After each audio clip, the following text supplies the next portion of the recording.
Значи на лоза една пъпка, не повече, на калемчето. Да. И търся сходен диаметър.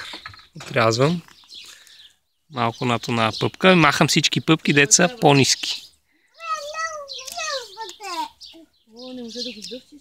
И това трябва да е 3 см или то зависи от диаметъра? Зависи от диаметъра. 3 пъти диаметъра трябва да е. От диаметъра.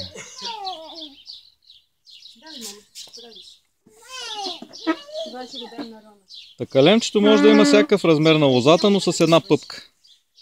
С една пъпка. Т.е. може да е по-голямо, махаш другите пъпки. Да. Нали има между възлие, то може да е по-дълго. Между възлието може да е по-дълго.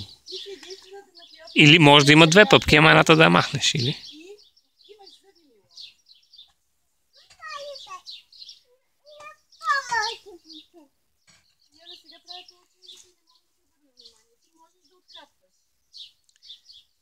Горе-долу еднаква дължина.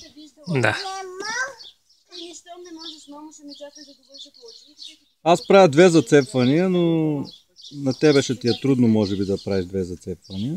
Затова ти си правиш 1 зацепване. Ти правиш по 2. Аз правя 2, за да е... На една трета и на една трета ли? Да, горе-долу. Горе-долу. Всички и дръвчета и лозички или само за лозичките? И за дръвчета. Това може би има много голямо значение, ако правиш по... Има обаче малко трудно за изпълнение, ако не си усъвършенствал техниката.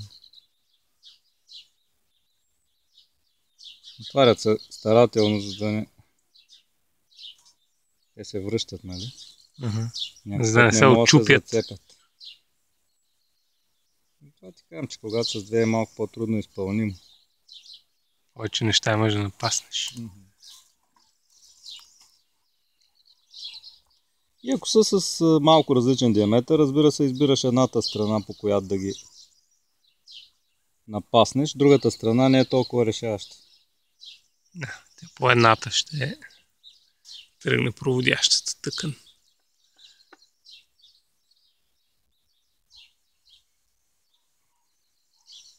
Гледа се да се препокрият. Нали, да се втъкнат, да се препокрият, отзади, отпред да се оглежда, да няма извадено. За това, че тук има малко дупка. Не е фатално. Едната страна се гледа да няма дупка.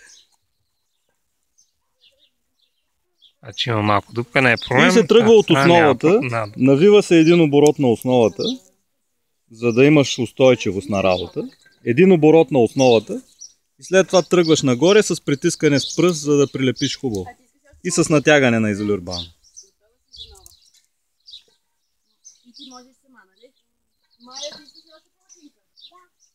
В смисъл, разтегляш го преди да... И той после сам събира и стяга, така ли? Да. За да има притискаща сила, така е по-успешно присаждане. С леко разтегляне. Връщаш се до някъде.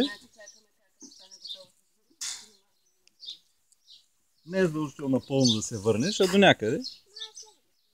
И го прерязваш. Значи отдолу нагоре се навива това. Сега е съвсем леко рано за лозите, но нищо. Не е фатално.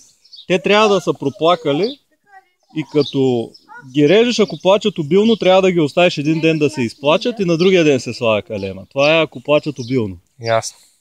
И като сложиш присадката, трябва веднага да проплача отгоре. Това означава, че си добре. Нали, когато плаче лозата, сега не плаче. Когато плаче лозата, трябва веднага до 3-5 минути трябва да проплаче самия калем. И това е показателно, че добре си го изпълнил.